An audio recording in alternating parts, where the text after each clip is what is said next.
Bonsoir à toutes et à tous, très heureux de vous retrouver pour ce nouveau journal d'information sur TV Vendée en ce mercredi 19 février. Voici les titres de cette édition.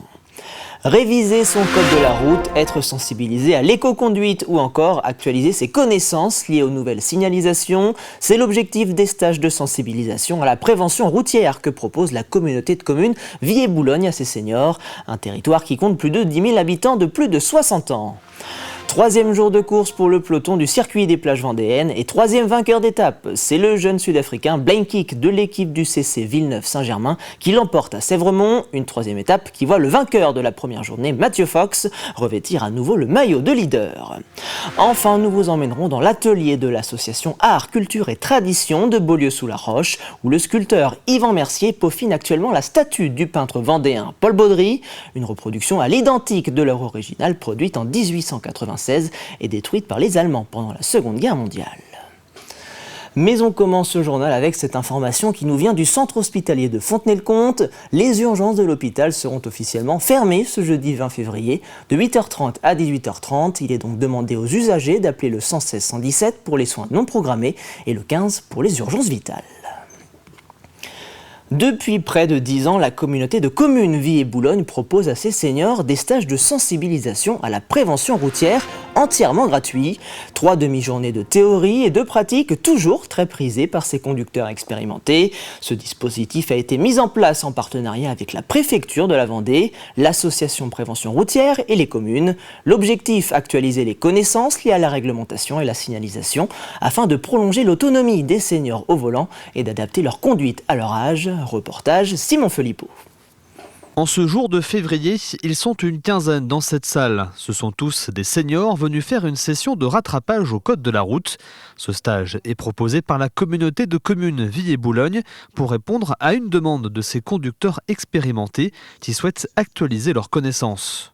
C'était une demande de nos seniors. L'arrivée des ronds-points a été en masse. L'arrivée des ronds-points en masse a été un événement. Et puis comment on les prend, comment on contourne le rond-point.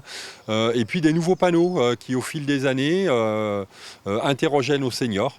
Donc on a démarré ça il y a plus de 10 ans maintenant. Et tous les ans, nos sessions sont pleines. Tous volontaires, les participants à ce stage de sécurité routière partagent leur expérience. Au programme du jour, les limitations de vitesse, les règles de priorité ou encore le partage de la route entre tous les utilisateurs. Le tout dans une bonne ambiance indispensable pour garder le plaisir d'apprendre. On a des personnes qui auraient besoin de suivre ce genre de projet et qui ont peur du jugement et qui ont peur qu'on soit là pour retirer un permis. Chose que ce n'est pas du tout notre politique, ce n'est pas du tout mon rôle. Moi, je suis plutôt là pour accompagner les personnes. L'ensemble des seniors présents sont ressortis de la formation en partie rassurés. Et pour eux, ce stage est indispensable pour se sentir bien sur la route et pouvoir garder son autonomie dans les déplacements du quotidien. L'impression que j'ai, c'est que si j'avais la même situation au volant, ce serait beaucoup plus difficile parce qu'on doit répondre rapidement, on n'a pas le temps de réflexion. Il y a des choses qu'on a effacées, qu'on a oubliées, parce que soit on n'a pas eu l'opportunité de passer dans des endroits qui nous demandaient certains savoirs, soit on est embêté, on se dit « Tiens là, qu'est-ce que j'aurais fait dans une situation comme ça ?» Après la théorie, tous les participants se retrouveront à la fin du mois pour passer à la pratique sur un simulateur et en voiture, toujours accompagnés par des formateurs, avec en plus une sensibilisation à l'éco-conduite.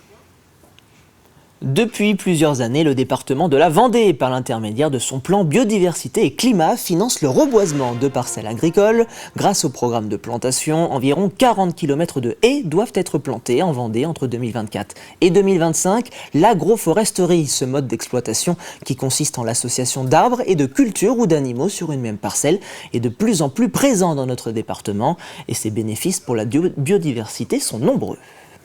En tant que tel, l'arbre est un élément du paysage présent sur le territoire vendéen depuis des générations et des générations.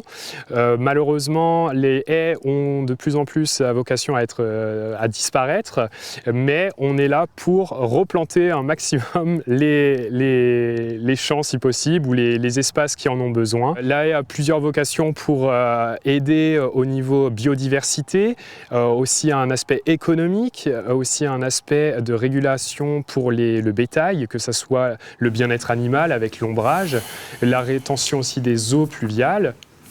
Après une journée de repos, le peloton du circuit des plages vendéennes était de retour aux affaires ce mardi 18 février à Sèvremont pour une troisième étape du parcours accidenté dans le Nord Vendée. Troisième manche remportée par un troisième coureur, comme nous l'explique Aurélien Huard dans ce résumé de la course. 88 coureurs et 14 équipes sur la ligne de départ à Saint-Michel-Mont-Mercure. Au programme 131 km sur un parcours vallonné et sélectif. Au 29e kilomètre, Alexis Lavol du club d'Avranches et le Sud-Africain Blaine Kick du CC Villeneuve parviennent à s'extirper du peloton. Ils sont rejoints quelques instants plus tard par 7 autres coureurs. Ce groupe de 9 parvient à prendre jusqu'à 1 minute 40 d'avance sur le peloton. Un peloton qui tente de réagir et se scinde en plusieurs groupes.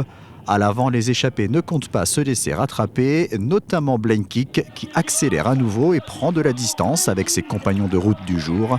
Le Sud-Africain, désigné coureur le plus combatif de cette étape, peut alors lever les bras sur la ligne d'arrivée. Je suis très heureux. C'est la première fois que je gagne en France et c'est aussi la première fois que je cours une saison entière en France. L'équipe s'est engagée envers moi et je suis très content d'avoir le niveau pour gagner avec elle. Blaine Kick se hisse à la 3e place du classement général.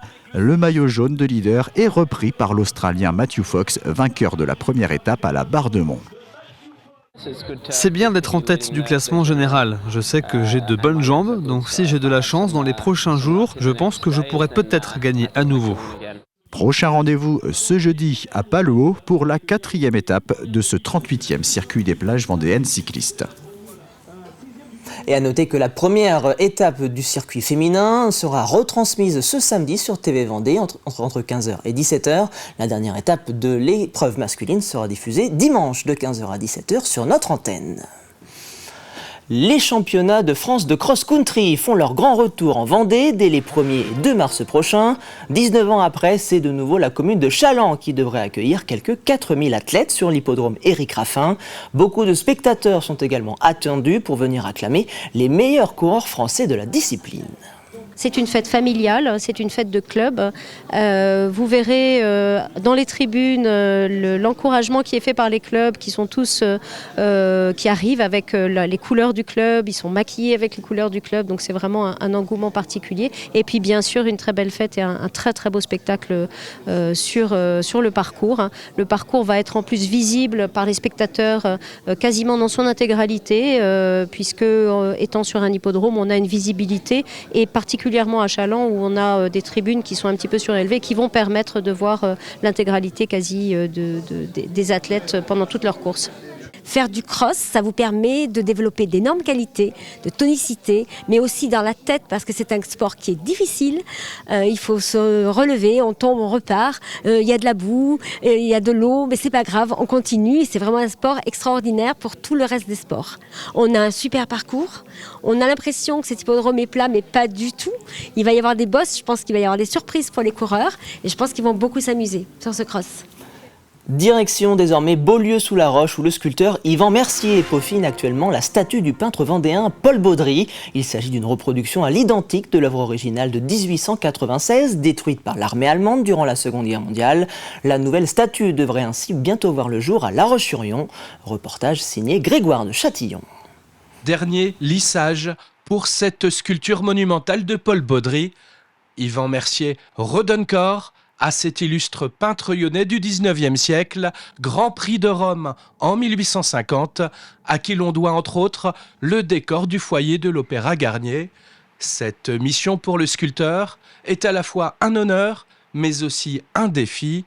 En effet, Yvan Mercier finalise la copie de la sculpture d'origine de Paul Baudry, réalisée par Jean-Léon Gérôme en 1896.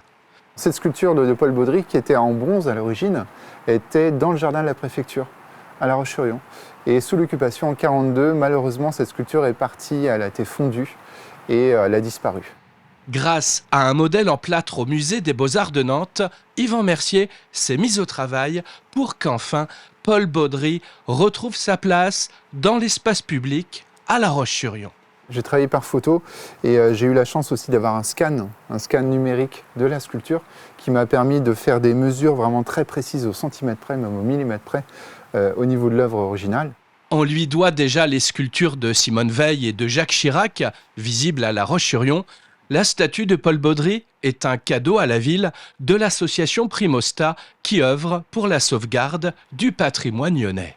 À la fin de ma dernière semaine de travail, par la suite je vais la mouler, donc il va falloir que je coupe la tête, je coupe le col, je coupe la veste, je tronçonne en fait la sculpture en plein de morceaux et chaque morceau je vais le mouler au silicone avec donc du silicone, du catalyseur, de la fibre de verre.